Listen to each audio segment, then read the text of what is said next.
Bonjour à tous, c'est Pierre-Alexandre pour Technoïd. Aujourd'hui, on va faire le test du WilyFox Swift 2 Plus. Donc un téléphone, j'ai mis un petit peu de temps à sortir le test, j'en suis désolé, mais en tout cas, il arrive enfin. Donc c'est un téléphone qui est vendu 219 € ou 189 €. La différence entre les deux sont assez minces au final, puisque vous pouvez voir les caractéristiques dans la description.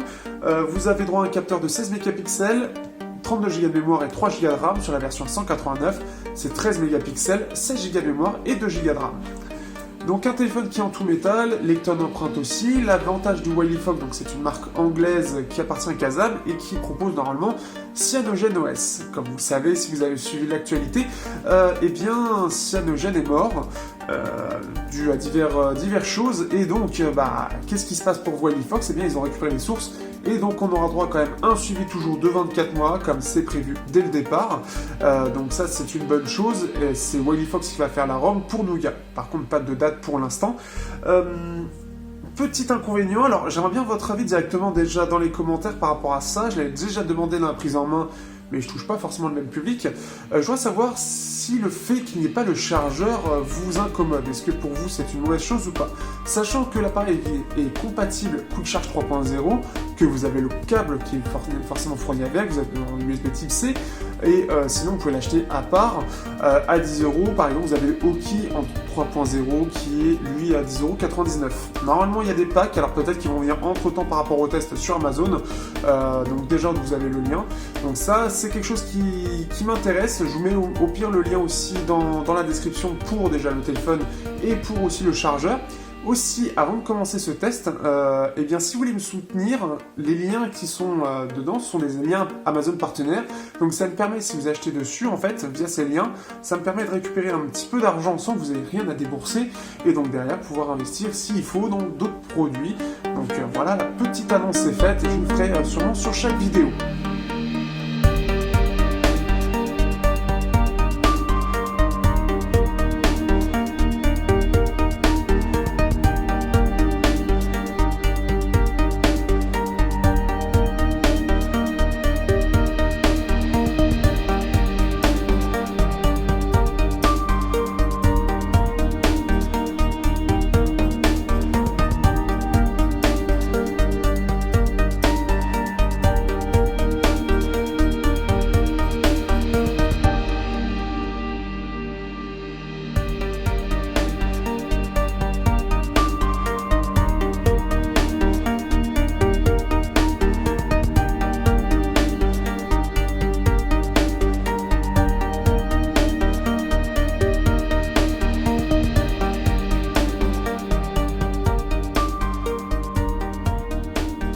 Au niveau du design, donc là on se retrouve avec un design typiquement chinois, mais avant de le décrire, on va faire un petit peu le tour du propriétaire. Donc en bas on peut voir le logo WilyFox, en haut nous avons comme d'habitude donc les capteurs de proximité et capteurs de luminosité.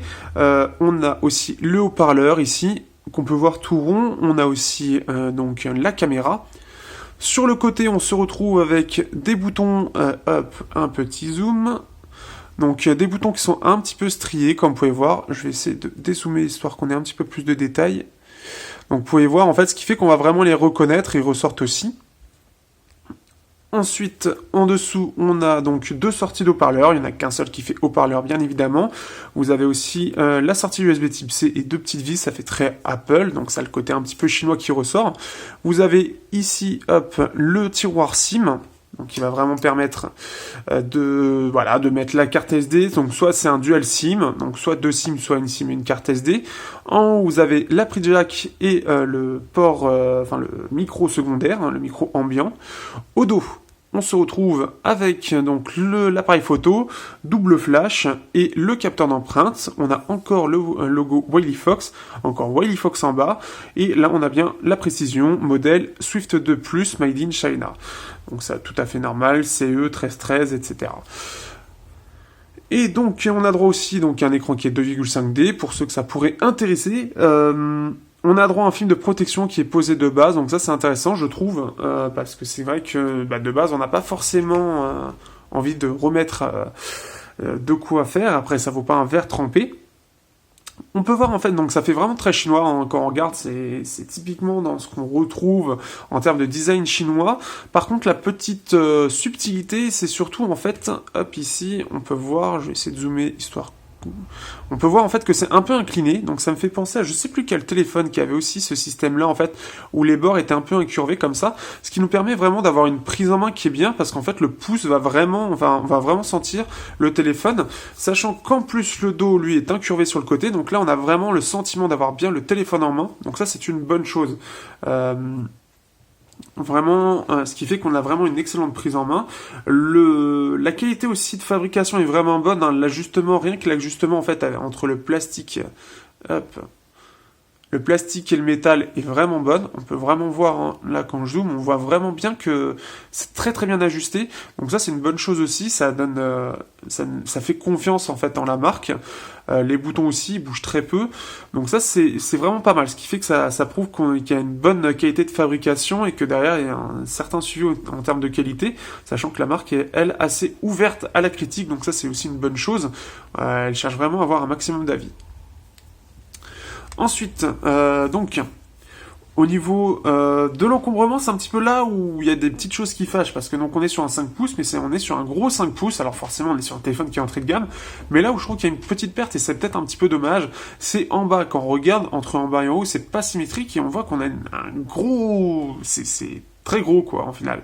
Donc soit il aurait été bien d'avoir peut-être des touches en bas, histoire d'avoir au moins que ce soit gros mais que ça ait une utilité entre guillemets, soit d'avoir quelque chose qui soit moins haut en fait, sur tout ça en fait, parce que là en fait ça se voit vachement en fait, ça se voit peut-être pas comme ça à la caméra, mais ce côté-là ressort vachement parce qu'il est très, voilà, il est très grand en fait.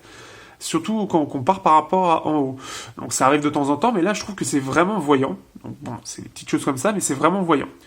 Ensuite, au niveau du capteur d'empreinte, donc déjà qui marche très bien, hein, là-dessus il n'y a pas de souci. Il est plutôt bien placé, donc ce qui fait que vraiment on va pouvoir, quand on va prendre le téléphone, on va vraiment pouvoir le déverrouiller rapidement. Donc il est plutôt bien placé, peut-être un petit peu trop par rapport à la caméra, mais c'est très léger.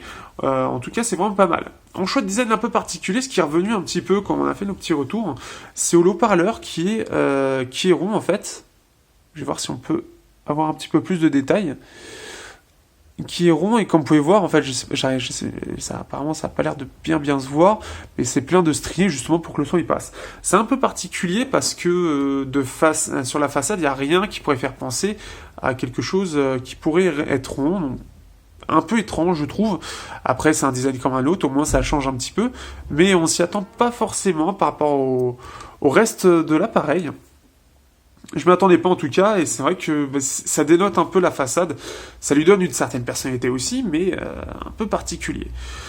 Au moins, ce qu'il y a de bien aussi, alors on peut voir en fait qu'on a une bande noire autour là. En général, ça se voit surtout sur les téléphones qui sont en blanc. Et on peut voir que ça ressort vachement quoi. Donc c'est pas que c'est pas génial, mais c'est pareil, j'aime pas trop. Après, c'est encore très léger, mais ça aurait été mieux si c'était directement tout blanc en fait, et pas qu'on ait ce petit liseré noir tout autour. Donc pas grand chose à dire hein, par rapport au design. C'est un design qui est très chinois, mais qui est très réussi. On peut voir que c'est bien ajusté. On peut voir aussi que l'écran ressort un petit peu. On peut voir en fait, en gros. Vous avez la coque, etc. Et en fait, vous avez cette petite partie plastique et l'écran qui est au-dessus, en fait. Donc, comme si, en fait, c'était posé dessus quand on regarde comme ceci. Donc, voilà, ça note aussi ce côté un peu bas de gamme. C'est pas moche non plus, hein, je dis pas ça. Mais juste que, voilà, c'est une petite chose comme ça. Je me rappelle surtout qu'il y avait ça sur le Note 1. Ça me fait penser à ça. Mais bon, après, c'est quelque chose qui est assez répandu dans cette gamme-là. Mais il faut noter vraiment que la prise en main est vraiment bonne. Là-dessus, il n'y a pas de souci. Que les finitions sont vraiment bonnes aussi. Le design, lui, est très quelconque, j'ai envie de dire. Hein. C'est ce qu'on retrouve très souvent. Donc là-dessus, il n'y aura pas de choses particulières à dire. Mais vraiment pas mal, hein, en tout cas. En termes de prise en main, finition, etc., il a fait son petit effet, hein, parce que tout est quand même très bien fini. Et voilà, il n'est pas trop lourd non plus. Donc pas de grand chose à dire. Ça, c'est plutôt le gros point positif de ce téléphone.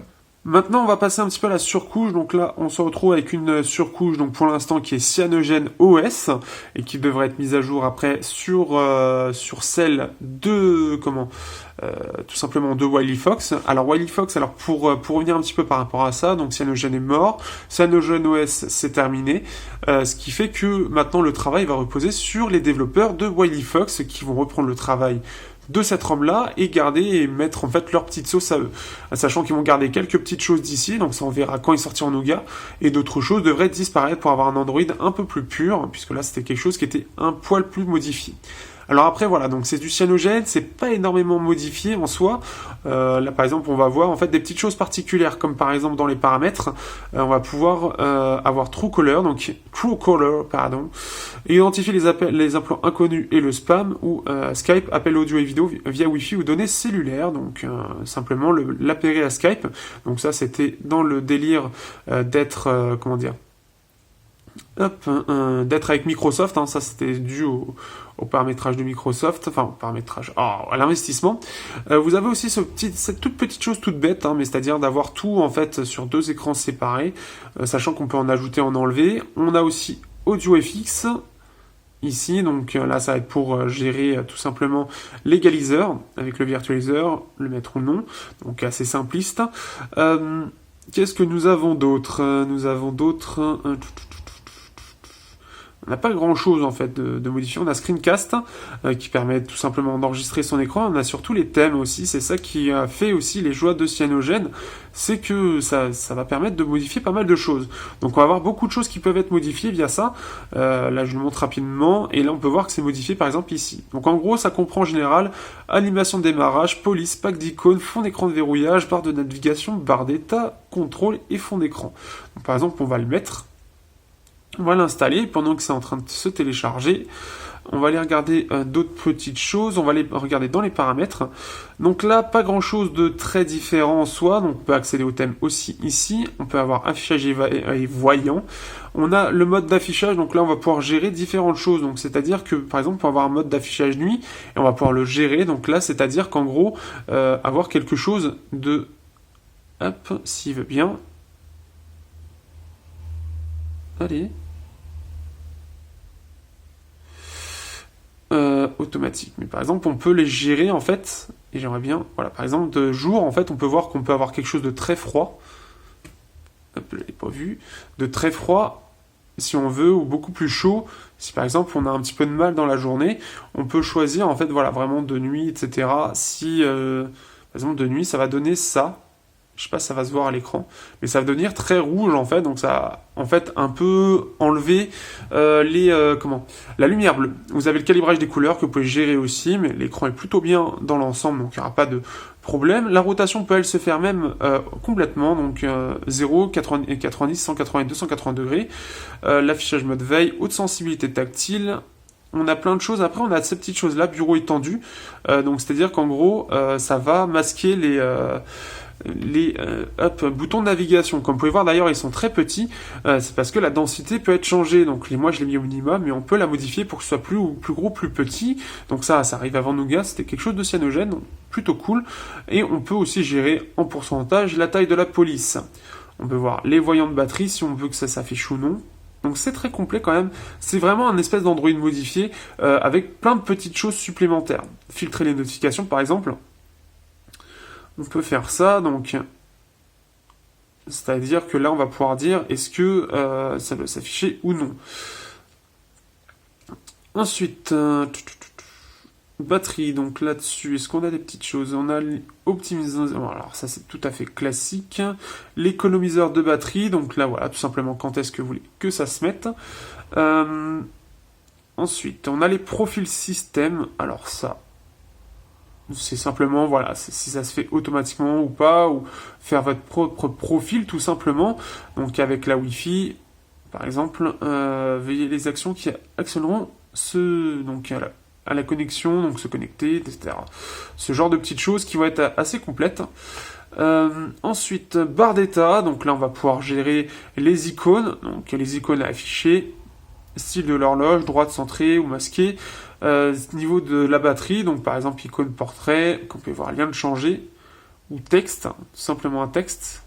Voilà, par exemple, réglage de la luminosité, afficheur de compteur de notification, ouverture rapide, donc soit droite ou gauche, ou désactivé, donc c'est-à-dire pour la configuration rapide, hop, donc là par exemple c'est à droite, si je la désactive, ça va sortir que ça. Alors que là, vous voyez, comme je l'ai mis à droite, comme je vais toucher là, ça va sortir directement ce panneau-là. Ensuite, qu'est-ce que nous avons d'autre? Après, c'est à peu près tout. Donc c'est déjà pas mal. Donc ce qui est plutôt bien, voilà, c'est que en gros, c'est un Android qui est un petit peu plus complet, sans être envahissant. Donc ça, c'est une bonne chose. Et ça va permettre, voilà, de profiter d'un Android un petit peu plus complet. Et normalement, justement, le thème, on va l'appliquer. On va voir qu'on va pouvoir faire des modifications esthétiques intéressantes. Donc là, c'est en train de s'appliquer. Sachant que vous avez beaucoup de thèmes qui sont tout simplement compatibles. On peut voir là que ça a bien changé. Ça a changé les icônes, ça a changé en bas la barre d'état, et ça a changé le type de notification, et même ici. Donc là, bon, c'est une question de goût après, hein, mais ça change pas mal de petites choses. Donc ça, c'est plutôt cool d'avoir des choses qui peuvent changer plutôt pas mal. Après, ça reste esthétique, hein, c'est-à-dire que si vous demandez du HTC, ce sera juste visuellement du HTC. Donc voilà, donc après c'est une surcouche, moi avec la version Swift 2+, donc les 3 Go de RAM, il n'y a pas de souci, l'appareil est vraiment fluide, il n'a pas de ralentissement particulier, il répond plutôt bien, dans l'ensemble ça répond très bien, le multitâche est très correct, il est plutôt bien optimisé. Le seul souci réellement, on va en parler plus au côté autonomie, c'est surtout la veille qui consomme, c'est surtout ça. Il y a eu des mises à jour aussi qui ont corrigé, parce qu'avant le système cyanogène consommait beaucoup. Alors là ça s'affiche pas, mais ça consommait beaucoup. Donc ça c'était dommage. Donc là en plus on a plusieurs modes de batterie. Donc là c'est le côté un petit peu dommage. Vous voyez même le système d'affichage qu'on peut voir pour afficher l'écran, le système de transition, il est différent. Donc voilà, c'est assez intéressant, c'est une surcouche qui est assez simple, mais à la fois, on va dire, c'est du simple comme Google, mais un peu plus complet. Ce qui est dommage, c'est que c'est fini. On va voir ce que va nous réserver WilyFox. Normalement, ça va être un peu plus léger, mais on devrait retrouver quelques petites choses qui faisaient la force de Cyanogen. Je ne sais pas s'il y aura les thèmes, mais à mon avis, ce sera peut-être gardé, je pense, parce que ça reste une des forces tout simplement de ce système. Donc voilà, donc après il n'y a pas grand chose à dire non plus, c'est plutôt bien optimisé, sauf la veille, c'est fluide, le multitâche est correct, il n'y a pas grand chose à dire, l'expérience est vraiment bonne pour un téléphone à 200€, donc ça c'est une bonne chose, c'est vraiment un autre point fort, l'autre point fort de ce téléphone, c'est vraiment ça aussi. Au niveau de l'écran, donc là on est un écran de 5 pouces HD, donc un écran qui en soi n'est pas très fin, on va dire, ça reste correct, mais on va commencer un petit peu à voir les pixels, mais dans la vie de tous les jours ça se verra pas beaucoup, mais on a un écran qui est de bonne qualité en termes de qualité des couleurs, donc ça c'est une bonne chose. Et surtout qu'en plus de ça, on va pouvoir le gérer. Donc c'est-à-dire que si jamais vous avez un écran, parce que c'est pas forcément parfait selon les séries, vous allez pouvoir le gérer. Alors déjà, vous avez l'iDisplay qui va permettre tout simplement de gérer le jour ou la nuit. Tout simplement, le soir, par exemple, vous pouvez, ça va se mettre automatiquement. Et le soir, ça va se mettre de ce type-là. Donc en beaucoup plus rouge. Normalement, ça doit se voir un petit peu à l'écran. Et en gros, ça va vous reposer les yeux. C'est une très bonne chose, vu que vous avez moins de lumière bleue. Et surtout qu'en plus de ça, ce qui est bien, en fait, c'est qu'on va pouvoir vraiment le gérer. Si vous voulez vraiment que ce soit rouge, donc là, je vais mettre à 1000K. Ça va faire une 1000K. Oh là là, 1000K, quoi. Et donc là, ça va être très très rouge, comme vous pouvez voir. Donc là, c'est rouge vif, quoi. Donc ça, c'est une bonne chose en plus de ça. C'est-à-dire que si vous avez besoin vraiment d'avoir un minimum de lumière bleue, eh bien, de cette façon-là, vous l'aurez, vous allez pouvoir vous reposer très rapidement, vous allez pouvoir vous endormir. Ça va pas vous empêcher de dormir, en fait. Donc ça, c'est une bonne chose. Et en plus de ça, on va pouvoir gérer les couleurs de l'écran. Donc si vous n'en êtes pas satisfait, tout simplement les modifier. Donc là, si vous voulez un rose ou quoi. Mais c'est-à-dire que voilà, si vous trouvez que c'est peut-être un peu trop de telle ou telle sorte, eh bien, tout simplement, vous allez pouvoir le régler. Donc, c'est très bien, ça va pouvoir être très précis. Donc ça va ravir ceux qui demandent tout simplement quelque chose de précis. Si vous voulez un bel écran, mais de base, qu'on peut voir, c'est de bonne qualité. La température, elle est à 7500K. Alors moi, ce que j'aime bien, c'est que ce soit bien blanc. Donc, pas de souci par rapport à ça. Ensuite, comme vous pouvez voir, hop, les angles de vision sont plutôt bons. On va enlever juste une petite chose pour qu'on puisse voir hop, luminosité minimum. Alors au minimum, ça reste un peu trop, un petit peu trop éclairé. Donc là, le soir, ça va être un peu compliqué, mais heureusement, on a le mode nuit qui va pouvoir nous combler un petit peu ça. Donc, ce qui fait que ça reste correct. Et au maximum, la luminosité est plutôt pas mal. Hein. Donc, ce qui fait qu'en plein soleil, il n'y aura pas de souci. Donc ça, là-dessus, pas de souci. Donc pas grand chose à dire. Après, pour ceux qui veulent du 1080p, à savoir qu'il y a un Swift 2X qui a été annoncé il y a peu. Donc lui qui a un écran de 5.8 pouces Full HD avec le reste des caractéristiques exactement les mêmes. Pour ceux à qui ça pourrait plaire. Alors au niveau du son en termes jack, là je suis, on va dire, c'est pas que je suis déçu, mais par contre le problème c'est surtout que l'appareil est un peu trop basseux, ça s'entend un petit peu, je vais bien le mettre comme ça histoire que ça s'entende, mais il va vraiment trop sur les basses. Au niveau du détail, c'est pas extraordinaire, mais ça reste très correct. Après le reste du son est plutôt bon, mais surtout les basses, on sent vraiment qu'elles sont mises en avant par rapport au reste.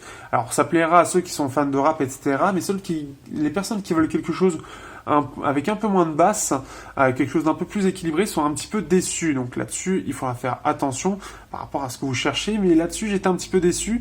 Surtout que donc nous avons ici AudioFX. Mais AudioFX n'est pas extraordinaire. Je l'ai pas trouvé intéressant parce que je l'ai pas trouvé efficace en fait. J'ai pas du tout aimé les réglages, etc. Après, vous pouvez faire les vôtres si vous voulez. Normalement, vous avez le mode personnalisé, mais malgré ça, j'ai pas réussi à trouver mon bonheur de mon côté par rapport à ça. Même en plat, en fait, il est vraiment trop basseux. Donc après, à vous de voir. Mais c'est pas quelque chose. Au même prix, j'ai connu mieux. Après, ça restera correct pour la plupart des gens. Donc ça, c'est une chose à savoir. On sent vraiment que les basses ressortent par rapport au reste. Voilà, là c'est la petite chose. Après, si on parle côté haut-parleur, donc là on est sur un haut-parleur forcément qui est lui donc vraiment assez bas de gamme. Donc là, les basses sont complètement absentes. Là, c'est censé être assez basseux en fait. Mais on l'a pas du tout, donc c'est vraiment sur les aigus, un petit peu de médium. Donc voilà, on est sur du bas de gamme tout à fait classique. Donc il n'y aura rien d'extraordinaire sur ce haut-parleur. Il est surtout fait pour les notifications ou les vidéos, mais pour la musique c'est mort. Donc voilà, côté son, c'est un petit peu moyen pour moi parce que c'est vraiment trop basse. Les basses sont vraiment haut de base, ce qui fait que si en plus de ça vous avez des écouteurs qui sont assez basses aussi, bah là ça risque de faire beaucoup de basses, ce qui fait que moi j'ai pas été très emballé parce que c'est des basses qui sont un peu rondes et qui sont pas pas précise mais pas très détaillée. La puce qu'il y a dedans, la puce son et pas, ou du moins le traitement fait que c'est pas très fin au niveau de la musique. Après ça conviendra à la plupart des gens, mais ceux qui demandent un son un petit peu précis, ça risque d'être un peu moyen, ça reste correct, mais il y a mieux. On peut trouver mieux, notamment par exemple sur les Honor où là c'est quand même un peu mieux maîtrisé. Entre autres, après j'ai pas d'autres téléphones à 200 € où c'était assez bien. C'était à part le Vernet lui était pas mal du tout, le Vernet Apollo Light. Mais celui-là, bon, c'est pas top dans le sens où voilà, c'est vraiment basseux. Ceux qui écoutent du rap et de ça, ils vont aimer. Les autres, non.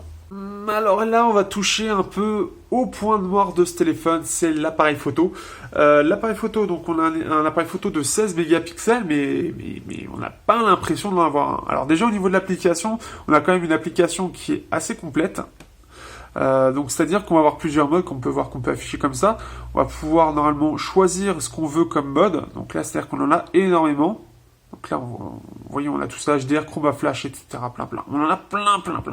Alors comme ça, c'est intéressant. Le problème, c'est que le capteur en lui-même est très limité et ça va pas être cool à l'utilisation. Ensuite, on a plein de petites choses. Donc la vidéo, on peut avoir du ralenti en HD si on veut. Donc ça, c'est quand même une chose assez sympa. On va juste en faire un test. Je crois pas l'avoir testé. On a du ralenti 120 fps. On va essayer. Codec audio, on peut même choisir le codec. Là, ça va partir sur des choses qui nous intéressent moins. Donc 120 fps en 480p. Donc là, hop, c'est très con, mais c'est comme ça qu'on peut voir un peu la qualité. Donc après, bien sûr, vous pouvez regarder tout ce qui est donc vidéo, etc. Ce sera ajouté dans l'album photo que vous avez dans la description. Donc là, on peut voir. c'est très lent, donc pas de souci particulier. Après, vous avez du 60 fps, donc là c'est un peu moins intéressant, mais en 720p. Et bien sûr, vous avez de la vidéo en 1080p. Le problème que j'ai avec cet appareil photo, c'est qu'il est assez mauvais, très clairement, en termes... Alors, vous pouvez voir dans l'album photo, mais le problème que j'ai, c'est que il n'y a pas grand-chose d'intéressant. Sur la photo, elle est très difficilement exploitable, même sur les réseaux sociaux. C'est-à-dire que là, on est sur une photo que je prends dans mon jardin, tout simplement. Et enfin dans mon jardin, c'est-à-dire que c'est derrière mon appartement, hein, en gros. Et détail absent, c'est cramé, c'est-à-dire que même le détourage ici est pas beau du tout. Donc là, c'est quand ça avait neigé. Donc là, le ciel est gris, mais c'est cramé. L'arbre, il arrive même pas à gérer l'arbre. C'est assez dégueulasse. Les couleurs sont pas belles. C'est très très peu intéressant. Là, on a quelque chose qui reste assez correct, mais en termes de détails, c'est complètement absent aussi. C'est-à-dire que on n'arrive même pas à voir en fait les petites grilles du volet. En gros, là, on peut voir ça. Au final, ça c'est même décalé. Là, on peut voir. Alors là, c'est carrément gris. Enfin, c'est sombre. C'est wow. Enfin. Voilà, le gros problème de ce téléphone, c'est que l'appareil photo est vraiment mauvais. Alors là, on va voir une petite vidéo en 1080p, donc dehors, tout simplement. Donc, vous avez un petit peu de neige, regardez ça. Mais bon, alors ça bouge un petit peu, mais ça reste un poil, comment dire. C'est un peu souple, on va dire. C'est un peu comme des. On sent qu'il y a un certain. J'y arrivé. Je l'ai plus. Mais en gros, vous voyez, ça bouge un peu, mais ça pourrait être pire. Mais après, en termes de qualité, etc., c'est vraiment pas ça. Que ce soit au niveau de la couleur ou au niveau des détails, on est vraiment à des années-lumière. On est vraiment à des années-lumière d'une bonne photo. On n'a vraiment pas grand-chose d'intéressant. On voit vraiment les limites du capteur directement. C'est-à-dire que même là, visuellement, la photo n'est pas jolie. Voilà, c'est vraiment un capteur qui m'a énormément déçu. Ensuite en façade, hop, ici on change. Là, pareil, comme vous pouvez voir, ça crame avec la lumière. Hop, on va essayer d'en prendre une normale. Hop. Après, l'avantage quand même de ce capteur, c'est qu'il prend plutôt rapidement les photos. Vous voyez, là j'ai une super tête, mais par contre les détails sont complètement absents. Alors là c'est super absent, alors pourtant je suis plutôt bien éclairé, donc pas terrible du tout. Donc là-dessus, le capteur c'est vraiment son gros point faible. Et donc là-dessus, si vous voulez chercher un téléphone avec un appareil photo qui soit au minimum potable, c'est pas sur celui-là que je vous recommanderais d'aller. C'est vraiment son très gros défaut, et ce qui fait que j'ai pris très peu de photos parce que j'avais aucun plaisir à prendre des photos avec ça. Et c'est bien dommage. C'est dommage parce qu'il y aurait eu l'appareil photo qui aurait été correct, ça aurait beaucoup relevé la note du téléphone parce que ça le plombe complètement. À l'heure actuelle, même sur des téléphones, même sur un Wiko, le Wiko YouFil, l'appareil a au moins un bon rendu, là même le rendu est pas bon, donc ce qui fait que ça donne pas envie de faire des photos, ou même faire des vidéos, c'est pas bon. Donc c'est ça qui est dommage. En termes d'autonomie, donc on a une batterie de 2700 mAh avec un Snapdragon 430, un écran HD, donc on se dit qu'on devrait avoir une autonomie plutôt correcte. Et là aussi c'est un peu décevant parce que au final j'arrive difficilement à faire du 5 heures. Alors il y a deux soucis, c'est que déjà la consommation de cyanogène consomme beaucoup, alors à voir après avec Nougat, mais pour l'instant c'est pas extraordinaire du tout, ça consomme beaucoup, c'est vraiment dommage. Là si on regarde 30 minutes, là c'est correct, c'est-à-dire que en gros on peut pouvoir toucher au maximum les 5 heures, voire les 5 heures et demie avec la dernière mise à jour qu'il y a eu il n'y a pas très longtemps, là en janvier, mais sinon ce sera pas plus. C'est-à-dire que en gros ce qui se passe c'est que vous avez la veille surtout qui va consommer énormément. En fait le système tourne en fond et tourne beaucoup, et ce qui fait que c'est pas terrible du tout. Il consomme beaucoup trop. Je vais voir si je peux retrouver quelques screenshots de l'autonomie, mais j'étais vraiment déçu. Là on est à 3 heures et il me reste 46%, donc là c'était plutôt bien, et en fait après ça s'effondre, dès que vous l'utilisez plus ça s'effondre parce que la veille consomme énormément, et ça c'est vraiment dommage parce que de base il consomme pas grand chose, c'est à dire qu'à l'utilisation vous pouvez faire 5h30 en utilisation continue, mais si sur une journée complète vous allez faire 4h, 4h30, parce que au final, pourquoi 4h, 4h30, parce qu'au final il ne consomme beaucoup trop en veille, le système consomme beaucoup trop derrière en fait, donc ce qui fait que l'autonomie est pas intéressante face face à d'autres smartphones qui consomment moins ou qui ont une meilleure batterie en tout cas. Là-dessus aussi, c'est un gros problème, c'est-à-dire que l'autonomie est décevante par rapport à ce à quoi on est censé s'attendre. Tout ça parce que le système CyanogenOS, qui est apparemment réputé aussi pour ça, consomme beaucoup à côté du système Android. Donc ça, c'est vraiment dommage. Côté score, alors là par contre je vais pas voir tous les scores, c'est un petit peu dommage. Hop, je vais faire un petit zoom. Donc là on est sur un octo-cœur, donc un Snapdragon 430 à 1,4 GHz. Le truc c'est qu'on peut voir que là c'est tout simplement, les scores sont assez, on va dire, mauvais entre guillemets. En gros c'est un Snapdragon 616-617. Donc c'est-à-dire qu'on a 631 points en simple cœur et 2000 points en multicœur. Si on choisit un score, hop, on va aller dans le multicœur. Et là, on va regarder à quoi ça correspond. Et en gros, à 2000 points, c'est-à-dire que là, on est en dessous d'un Snapdragon 801. On est au-dessus d'un Snapdragon 808 qui était loin d'être fou. Donc, ce qui fait que là-dessus, c'est vraiment, c'est pas la puissance qu'il faudra compter sur ce téléphone. Il y a d'autres téléphones qui sont largement plus puissants, qu'on peut trouver au même prix. Et je comprends aussi, par exemple, Léonore. Mais Qualcomm, là-dessus, est assez mauvais. C'est un score qui est vraiment mauvais par rapport à ce qu'on peut trouver. On peut trouver, je sais pas, il y a Léonore, mais après j'ai pas d'autres. J'ai tout ce qui est en médiathèque, les MT6753 ou 52, ou même MT6750 sont largement plus performants en termes de CPU. Donc ce qui fait que ça a une petite incidence. Vous avez Andromedage au niveau de la mémoire, je pense que je l'ai réutilisé assez souvent.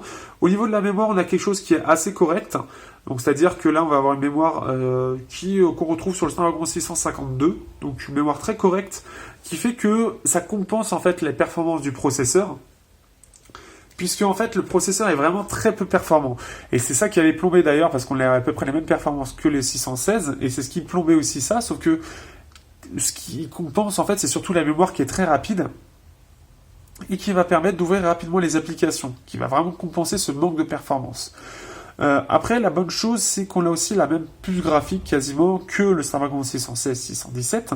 C'est-à-dire, là, on a un Adreno 505 ou je crois que c'est 505, je suis même plus sûr. C'est tellement compliqué. On a un Adreno, ils disent pas. En tout cas, c'est lié au Snapdragon 430. Et donc, on peut voir. Alors, je cherche. Hop. Ici, sur le long terme performance Manhattan 3.1, on fait 645 frames. Alors, l'écran HD aide aussi, ce qui fait que c'est plutôt un bon score. Donc, on va aller chercher dans les 645. Et là, on peut voir, par exemple, que comme on est en HD, on arrive à la même chose qu'un Meizu Pro 6S avec le Helio X20.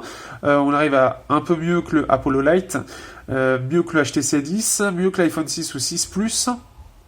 D'ailleurs, eux, ils devraient avoir des scores très différents. Ensuite, on fait mieux que le S7 aussi, forcément, parce que lui, il a un écran de 2K. Mieux que le Redmi 2 Pro. En fait, normalement, si on avait quelque chose de similaire, si je trouve quelque chose... Normalement, en fait, en Full HD, on peut voir le Moto G4 qui est là. Il fait 274. Donc, c'est ce qu'on devrait avoir si on avait un écran Full HD. Sauf que là, comme on a un écran HD, on se retrouve avec mieux que ça, et on se retrouve avec l'équivalent d'un iPhone 5S.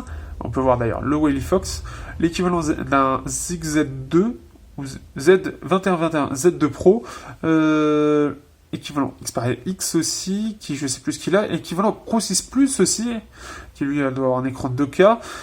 Voilà, c'est un petit peu ça en gros. Donc voilà, ce qui fait qu'au niveau des performances graphiques, on sera sur une bonne chose, on gardera en jeu. Après en jeu, ce sera toujours un petit peu différent, parce que le problème c'est que là c'est surtout le côté graphique qui est mis en avant, et le côté graphique est bon. Le truc c'est que c'est bien que ce soit bon, mais si derrière le CPU ne suit pas, au niveau des jeux, ça risque d'être un petit peu plus compliqué. Donc en termes de jeu, là on va être sur un petit jeu, enfin même un gros jeu 2D qui est Geometry Wars 3. Donc là c'est un jeu qui va tourner sans problème, au vu des performances et le fait qu'il n'ait pas grand chose non plus à calculer, ça va être plutôt bien. On va voir après sur des jeux plus gros, mais comme on peut voir c'est plutôt pas mal. Par contre ça chauffe un petit peu, ça c'est quelque chose qui gêne pas forcément, c'est vu que c'est une coque en métal, ça va pas non plus être dérangeant parce que ça va plutôt bien se dissiper. Ce qui est plutôt bien d'ailleurs, c'est que le processeur graphique est stable, donc ça c'est une bonne chose aussi, ce qui fait qu'on n'a pas de perte de performance avec le temps. Donc là, c'est aussi une bonne chose. Et ce qui fait que sur ce genre de jeu un peu léger, il n'aura pas de problème particulier. Donc tout ce qui est Clash Royale, Clash of Clans, il n'y aura pas de ralentissement. L'avantage est surtout d'avoir choisi une résolution HD. Donc ça, pour les jeux, c'est vrai que c'est aussi une bonne chose, parce que ça va pas aussi non plus faire effondrer les performances par rapport à la puce graphique. On se retrouve sur Space Marshal 2, donc là c'est un jeu qui reste un poil gourmand quand même, mais qui reste assez léger quand même pour l'appareil. Normalement tout devrait tourner sans problème. Et on peut voir hein, que ça fonctionne plutôt bien. Alors là j'ai plus l'habitude de jouer au jeu à la manette. Mais en tout cas, pour l'instant, tout va bien. Donc là on va voir justement, mais voilà, il est fluide. Comme on peut voir ici, d'ailleurs, hop, on va tirer.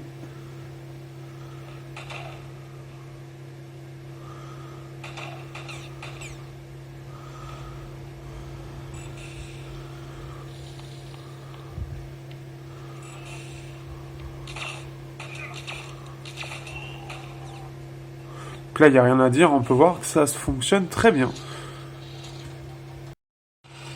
Alors là, on se retrouve sur Unkilled, qui est assez exigeant hein, quand même en termes graphiques. Alors là, pour l'instant, ça a l'air de le faire. On va voir qu'on va commencer à se déplacer, parce que ça a l'air pas extrêmement fluide quand même. Hein. Ça a l'air de manquer un petit peu de fluidité.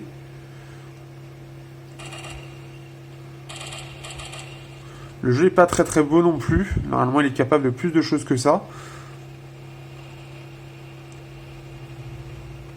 Si, ça a l'air fluide en fait. Après, ça peut dépendre des moments en fait, surtout des moments où il y a de l'action. Oui, c'est fluide, ça reste un jeu qui est fluide par moment. Peut-être que quand il y a beaucoup de choses qui approchent là, ça va pas être terrible. Mais en tout cas, voilà, le processeur tourne bien. L'avantage toujours au HD. Donc c'est aussi une chose importante. On peut voir que c'est fluide, donc il n'y a pas de souci non plus par rapport à ça. Alors que peut-on dire de ce Wily Fox Swift 2 Plus? Est-ce qu'il vaut le coup? Alors moi je trouve que globalement il vaut le coup parce qu'il y a des bonnes choses et il y a surtout un gros mauvais point, c'est son appareil photo. C'est vraiment l'appareil photo qui plombe vraiment tout le smartphone au final. C'est possible que ce soit dû au fait de l'intégration du lecteur d'empreintes. C'est quand même assez cher et derrière il peut y avoir des concessions qui sont faites et là ça a l'air d'être fait sur l'appareil photo. Résultat, globalement, on a un appareil qui est plutôt pas mal, mais voilà, qui va pêcher sur l'appareil photo et ça plombe un peu. Pour ceux qui ont envie de faire un peu de photos, eh ben, ils seront déçus. On a une jack qui est trop basseuse aussi, ça c'est le deuxième point. Après, pour le reste, on a quelque chose qui est quand même pas mal. On a une finition qui est vraiment pas mal pour le prix. On a de l'USB type C et c'est très rare sur cette gamme de prix, vraiment. En plus de ça, il est Quick Charge 3.0. C'est aussi très rare de pouvoir avoir de la charge rapide sur un téléphone à 250 €. C'est quand même assez rare, vraiment. Après, on a un écran qui est seulement HD, mais qui permet des bonnes performances en jeu.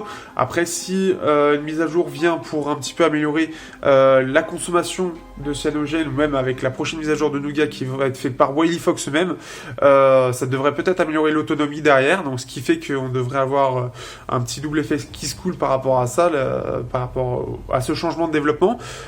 Mais globalement, voilà, ça reste un bon appareil. On a quand même 32 Go de mémoire aussi, ce qui est pas forcément, ce qu'on voit pas forcément souvent. Les 3 Go de RAM, ça va, on commence à l'avoir petit à petit. Après, il y a pas mal d'aspects techniques où là, il est plutôt bien intéressant. C'est vraiment le seul point faible, vraiment, c'est l'appareil photo. Le reste est pas mal. L'effet qu'on ait de l'écran HD, alors pour certains, ils vont dire, l'écran HD, mais on est que sur du 5 pouces, ce qui fait que c'est correct. Après, comme je l'ai dit à la présentation, enfin, à l'écran, vous avez le Swift 2X qui a le même design, qui lui est vendu aussi à 220 €, donc c'est possible que lui va glisser un petit peu en termes de prix, va descendre un petit peu, qui est un 5.2 pouces avec un écran 5 pouces, 5,2 pouces, 1080p, et qui va être à 220 € aussi, donc avec une batterie de 3000, donc ça peut en intéresser certains. On a aussi l'avantage, bien évidemment, mais ça c'est très souvent, donc on a le dual SIM ou bien sûr SIM plus SD, mais ça on l'a assez souvent. Ce qui fait que voilà, c'est un appareil qui est intéressant. On pourrait le mettre face au Moto G4, mais qui est en 5.5 pouces. Ou par exemple, il y a aussi en face, on a le Wiko U-Feel. Là, il a l'avantage surtout d'être à la fois plus performant que la plupart, mieux fini et un petit peu mieux spéqué dans le sens où voilà, il a 3 Go de RAM, 32 Go de ROM, Quick Charge 3.0, USB Type C. Dans l'ensemble, c'est assez rare de trouver ça à ce prix-là. Dans le commerce français, en tout cas hors import, c'est difficile à trouver d'avoir d'aussi bonnes specs. Maintenant, on a le Honor 6X qui arrive.